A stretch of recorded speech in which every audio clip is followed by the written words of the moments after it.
You may be considering a Greek Isles cruise, and there's no surprise to it. With places like Athens, Santorini, Mykonos, what is there not to want to see? Well, we're on a 9-night Greek Isles cruise right now, and we're going to tell you exactly what you can expect and whether or not it's worth it. So our 9-night cruise left out of Athens. We highly recommend, with every international trip you're taking, flying in early. So we flew into Athens almost a week early. So you want to talk about what we got to do in Athens? Sure. The first thing that I researched is where we were supposed to stay in Athens. Athens is huge, and there's different neighborhoods based on what you want. So the group that we went with likes the nightlife, likes being able to walk to shops and food and be close to all the attractions. So I picked the Plaka neighborhood for us, which checked off all of those boxes. Plaka's great. It's really in the center of town where the shopping districts are. It's where a lot of the nightlife and the restaurants are. And if you don't stay near there, you're probably going to end up traveling there a lot, especially at night. So being able to stay in Plaka was a huge plus for us. We stayed at a place called Karma Athens, and we highly recommend it. This is not sponsored in any way. We're just giving you our honest experience. We rented a 2-bedroom apartment, split it with other people, and it was minutes from everything we wanted to do. So when we first flew into Athens, we decided we were going to go from the airport to our hotel using a service, a taxi shuttle service, because we just didn't want to have to learn a new train system in Greek while we were tired and jet lagged. So we booked George's taxi, and we used them coming from the airport. We used them in our Athens tour, which we'll talk about a little bit, and we also used them to get to the cruise port. However, once we were in Athens the next couple days, we ended up using the public transportation quite frequently, as it's very easy to do and relatively cheap. We were able to use their subway, their trains, their trams, and their buses basically without issue. So if you're worried about how you're going to get around Athens, their public transportation is actually pretty good and very inexpensive. So some highlights for Athens for us, some things we did that we highly recommend, was we went to the National Gardens. That was a beautiful, large park. It has ancient ruins in it, a playground for kids. They call it a zoo, but it's more of a few farm animals, really, in some cages you can kind of walk around. That's not really that amazing, but some pretty lakes, some pretty views, some pretty ruins for you guys to check out. At Minastraki's stop, you actually have the Agora market there where you can go shopping. It's like their flea market area. It's very easy to get to, especially using the subway system. There's actually a stop right there. Obviously, we went to a lot of the major landmarks there, such as the Parthenon, Zeus the Olympiad's temple, the ancient Agora, and several others. We did a lot of that on a tour through George's taxi like she recommended. We did have to buy tickets for those separately. The tour basically just took us to these places. It wasn't a tour of the places. We had the option if we wanted to have a tour guide within the taxi service, but we decided we just wanted to be able to go and explore ourselves, and so they were really great. They recommended the combo ticket to be able to see everything that we wanted to see and everything that was covered within the tour. And the driver was fantastic, had lots of good information, and was really nice. There are tons of great places to eat in Athens. Honestly, I don't think in 5 days we had a bad meal. And if you're interested, we'll put up a list of restaurants in the description of this video of places that we went. That way you can find one that suits your fancy if you want to go eat there. And these restaurants are some with views, some that are tucked in off the streets, some of the gelatos. Amazing. So make sure you check out that list. If you are going to have a lot of time in Athens and maybe you want to do a beach day, we recommend going to Vourvachi. Vourvachi was a really neat beach. It's actually called Vourvachi Lake, but it is a beach. It's a cove that opens up to the Aegean Sea, and it was beautiful.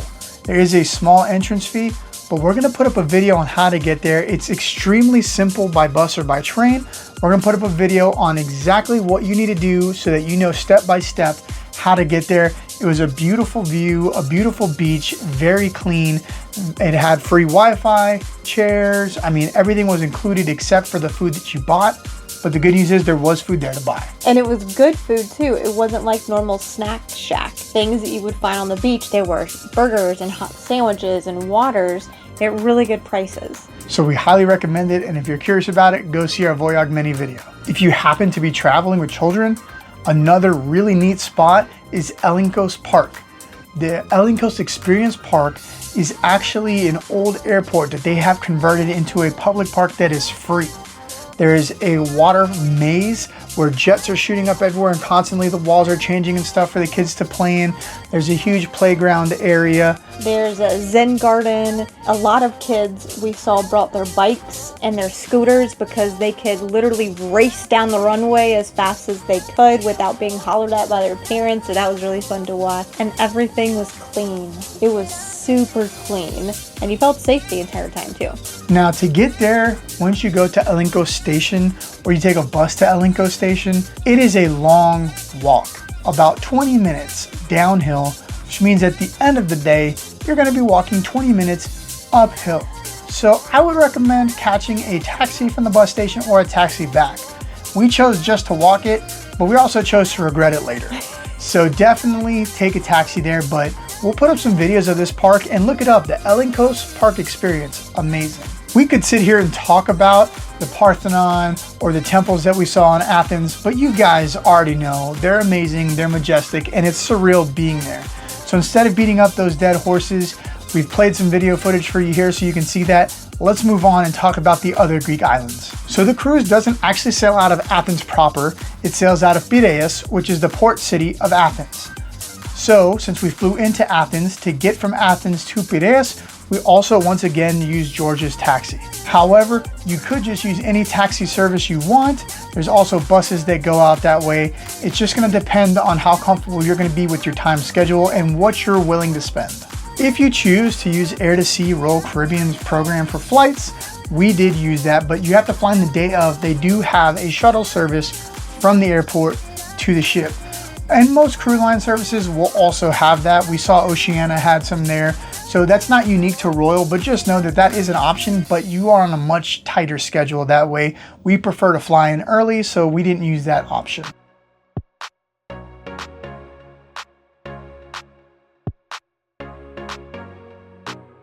So once we sailed from Piraeus, our first stop was Mykonos. Mykonos is a beautiful island. However, you do have to tender in with the sea bus from the old port to the new port. If you don't want to take the sea bus, then you can walk it. There's a road. It takes about 40 minutes and it goes all around the bay into Mykonos. Or you can just pay €2 per person and take maybe a 5-minute ride and be dropped right in the middle of the port.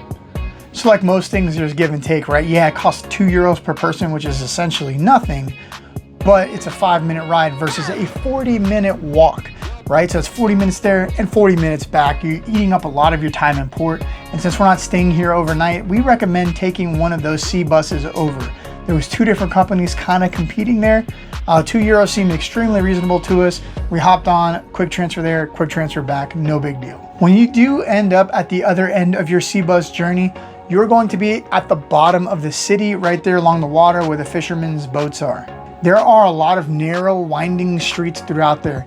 Do not feel like you have to follow the crowd through one of the main streets. As a matter of fact, I would recommend not doing that. We chose to kind of weave our way and wind our way through the city, seeing what there was, and we found some of the most beautiful little spots, bars along the water. I mean, it was just absolutely breathtaking. Some of these bars are right up on the water's edge and you can look straight through them from the front door to the back and right out on the water. It is beautiful. There's a lot of beautiful homes there and bougainvillea flowers everywhere. I mean, it was a very picturesque city, lots of beautiful views. Do not follow the crowd, make your own journey. It's not going to be that hard to get back. You just turn around and go downhill. And the streets are skinny. So you're thinking 1, maybe 2 people side by side through a lot of these little winding areas. So stop, take the pictures. All of the little doors have different colors on them against the whitewashed buildings. You'll come around corners and have the ocean right there overlooking the cliffs. It's beautiful. Then of course there are the iconic windmills in Mykonos. Towards the top of the hill, you will find the set of windmills. There's 4 or 5 windmills up there on top of the mountain. They're not actually being used anymore. They're really just there as part of the history and for looks, but they are iconic and they are beautiful to look at, and they have a great vista from the top of the hill looking around Mykonos. When we were there, it was fairly windy, So the wind is whipping up there and it's pushing stuff around, which makes sense. That's why the windmills are there. But it was very windy, blowing people and pictures around. So just know that's going to be something you're going to have to contend with. A guy also brought a donkey up there and let people take pictures with a donkey saddled with flowers. So that was another option. While you're at the windmills, don't forget to go see Camel Rock. It's a famous rock just over the edge, just past the windmills. And if you're not sure which one it is, I'll put a picture of it here for you. But it's literally the one that looks like a camel. It's pretty cool. From there, you have the chance to go to an underground bar where you can eat pastries and drink wine right there underneath the windmills essentially. Or you can turn around, walk back into town, and there are tons of places to shop and to eat. Take your time and just stroll through the streets and take in all the sights. Definitely eat the pastries, try all the cheeses, and enjoy the experience of being on Mykonos with the amazing views. If you're like us and traveling with kids, just behind the windmills, just a few steps beyond them, there is a playground that's free that you can let them play, get some energy out, and get them happy to be with you again instead of just dragging around a miserable toddler with you the whole day. So we walked back down the city, winding through the streets, doing our shopping, eating our pastries and our freddo cappuccinos. To get back down to where the sea bus was, what we recommend is just drop a pin on the map. That way you can navigate back to it, okay? That's what we did. Navigated back to it, and then we just took the sea bus back to the boat and got back on the boat. And that pretty much well sums up Mykonos. There is a castle up on the hill that you can walk to. It's no longer occupied and it's kind of in ruins, but it is an option for you to go look at. Otherwise, it's eating, shopping, and vistas. That's what you got there in Mykonos. Our next stop was in Rhodes.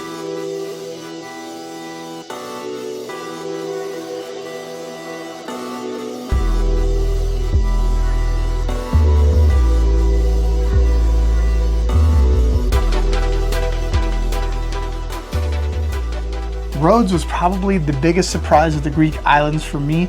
I didn't know much about it and I wasn't really expecting much. Right, a lot of people don't talk about Rhodes and we didn't hear much about it either. So we knew that Mykonos and Santorini are gonna have all these views. Everybody has their old city, but we were very pleasantly surprised when we came to Rhodes. So Rhodes, we did the old city, and other people that sailed with us, some of our clients went to Lindos instead on the other side of the island. I can tell you, they didn't really have a great time over there. Yeah, there's some vistas and some views, but that's pretty much it.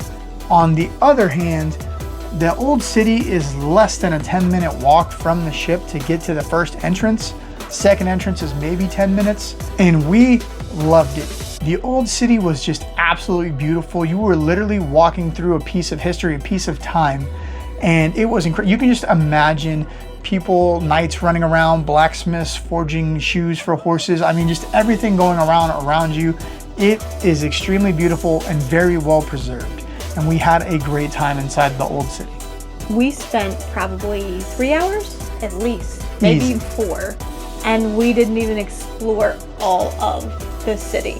Because once again, just like the other cities in Greece, there's lots of twists and turns. There's not lots of straight streets. So we got to see Night Street. We went to go see the Palace of the Grand Master. We saw the Archaeological Museum. And we also kind of splurged on ourselves a little bit and got a massage while we were there. So that was our interesting item. Yeah, the gardens outside the palace are free and they're beautiful, and a lot of cool relics out there for you to see, some ancient artifacts. The Night Street was really cool to see, and the Archaeological Museum used to be the Knights Templar Hospital. They've since converted to a museum, and I highly recommend you going to check that out.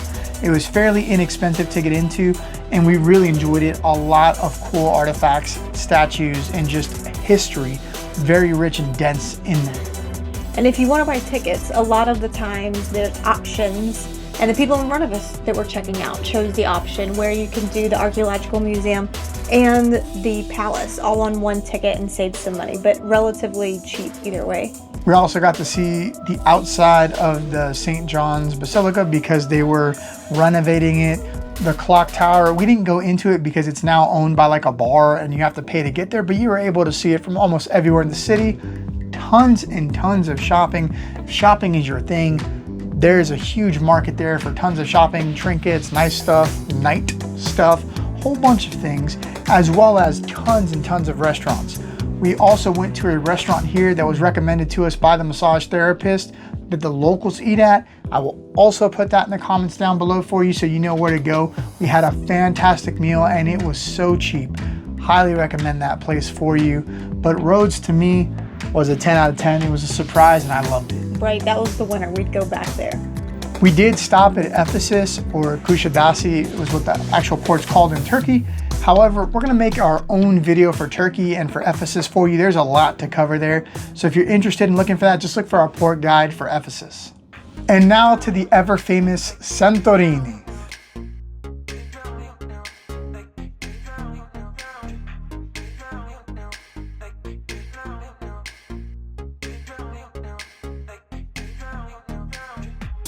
So we showed up to Santorini and I gotta tell you, one of the most important things you can do is get off the ship as early as humanly possible. We were extremely lucky and we were on the first tender off the ship and were able to walk straight to the cable cars, and we were on the first group of cable cars to actually go up the mountain and get to Fira. If you do not do this early, the line becomes so long. You can wait well over an hour just to take the cable car up. Ia, where you want to go, that's the place with the blue dome topped churches, is on the other side of the island. So not only do you need to wait in line just to get to the top where Fira is, then you need to find a transfer that'll take you to Ia if you're not on a ship excursion. So make sure you're on one of the first tenders off and that you get on those cable cars fast. Now, you don't have to take the cable cars. It was €6 per person when we went. You can always ride donkeys. They do have a donkey train that goes up and down like a caravan. A lot of people choose not to do that just because they feel bad for the animals. Or you can walk that, but that whole slope, it is a lot of steps, and it is covered in donkey crap and very slippery and uneven steps. Another option is once you get off the tender, there's speedboats you can take that'll drop you off. Then you can take a bus up and then take another bus over to Ia. Our cruise ship was one of 6 that was in port that day. So Royal Caribbean actually offered port tendering options along with the shuttle service for $20. So you got a tender time and you got a private shuttle to the actual location you wanted to go to without having to worry about the cable car or the massive hill with the donkeys. So that only allowed you to go up, but you still had to find your way to come down. So once we got up to Fira, we walked and we were gonna take a bus to Ia because it was extremely cheap there as well. However, the buses were extremely limited and the time schedules were not great, and we didn't want to wait 45 more minutes for a bus. It ended up being kind of chilly but extremely windy, like 26 knot winds. So we decided not to wait for a bus, and we went down and we found right on that main drag that you come up Fira, we found a service that did a transfer for €15 a person to Ia and back. So it's €15 round trip. The shuttle service put us in a Mercedes van and took us on a 20 to 30 minute ride to Ia, and we were able to get there pretty quick. Now, because we were first off the ship, when we got to Ia, there was basically nobody there. So the reason I'm telling you all this is because I know you're wanting to go get that photo of you with the white buildings and the blue domes. And if that's what you're interested in, we're gonna put up a video right here for you guys on how to get to the blue domes to take your pictures. A step-by-step quick guide. Let's talk about what you actually get once you're at Ia. Once you're there, there's a little bit of shopping and some streets to like wander through, but it's relatively small. There's not a lot going on in Ia. There's a bunch of churches that you can go see, and there's a beautiful vista off the back. There's several different bars or restaurants with epic views off the cliffs that you can look at, the bays surrounding where the cruise ships are. But other than that, there's really not that much. To me, after all the hype for Santorini, I just kind of felt let down. Right, we would have to do, if we wanted to do more, they have the ATV tours. Wine tasting was highly recommended. We didn't have time for it, and you can't do wine tasting with a toddler. But there were other options that we had that were further south that we personally did not have time for. But if you're going to just go wander the cities, probably a couple hours or an hour and a half in each city is plenty of time to get everything out. So I'd have to say that honestly, I was pretty let down in Santorini. I just didn't know what to expect. I was expecting this huge, beautiful, sprawling city, tons of things to go do and see. But really, there's not that much in Ia. You are literally there to get those picturesque views and then maybe do some wine tasting from the wines of the volcano, where the volcanic ash gives the grapes their own unique flavor. We didn't do that, but we did have clients that did, and they said it was very good. So if you're looking to explore the two main towns, maybe like an hour and a half, 2 hours in each, if you're not planning on eating. If you want lunch or something like that, you definitely want to plan for more time. But we could have rented ATVs. We could have done like a panoramic island tour. They have lots of different grottos you can go visit. You can actually go visit the wineries and see everything being made, which we heard was a really cool experience, but didn't get a chance to. So lots of different opportunities to see things other than the city. Maybe if you're going back to Santorini and you want to try something different, or if it's your first time and you don't want to go to the main cities. So there's options for you. Just know I wouldn't plan to spend 8 hours in Ia or Thira unless you're just a person that wants to sit there and look at the view all day. Whenever booking international flights, we always find deals first, and then we price check them against air to sea. In this case, I found a deal for us round trip on American Airlines for 3 of us, including luggage for $1,700 through air to sea. The price was identical to what I found on Google Flights. However, once I told them that was our price on Google Flights, they gave us free luggage. So just know it seems like they do have some wiggle room there with air to sea. The reason we use air to sea is because they guarantee they will get you to the ship. So if your flight's delayed or there's a problem like us this time, we were having to avoid a hurricane, then they will move flights around to make sure you get on your ship, even if they have to fly you to the next port. So that's why we recommend using air to sea for flights or your cruise line's flight company. So if you're considering a Greek Isles cruise, I would say go for it. This is a top 5 trip for us, Italy being number 1, but this is still up there. It was a great time. What's neat is that whether we're talking about Athens, Mykonos, Rhodes, Santorini, they all have their own culture, their own architecture, their own feel and vibe to them. I mean, it was a really neat experience to travel through them all. What do you think? I would agree. I also enjoyed eating my way through, and a lot of the Greece people are very welcoming.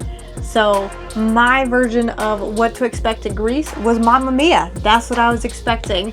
And some of those people lived up to that expectation. Some of them did not, but I really enjoyed each individual island. And I would go back and experience different things. So yes, you can do it once, but you can also go back, sail again, even go and island hop. That would be a really cool trip to do with the Greek islands. Okay, so on a scale of 1 to 10, what would you rate a Greek Isles cruise? I would give it a 9. A 9? A 9. It was a really cool experience. I loved getting all of the extra time in all of the ports. Majority of the ports, we literally were right in town. There wasn't a big transfer to go everywhere we wanted to go to experience the cities or any type of excursion. Yeah, I would give a Greek Isles cruise an 8. It was a really good cruise. We loved all the history and the food and the architecture. Some of them, though, there were some letdowns. Like I talked about with Santorini, just wasn't what I expected. I think if we went back, we would do something different rather than just going to Ia. But it is a really great time. These are some beautiful islands, and the people were fantastic to us. We really loved Athens, and I highly recommend if you're sailing out of Athens, fly in early, soak up that city. There's so much to do that we couldn't cover in this video. So if you're interested in taking a Greek Isles cruise, or any other cruise for that matter, don't forget to scan this QR code right here so that Amy can book you the perfect cruise on the perfect itinerary on the perfect ship for you. Or if you're still not sure if this is the right cruise for you, then consider watching more of our cruising content right here. We will see you guys on the next one.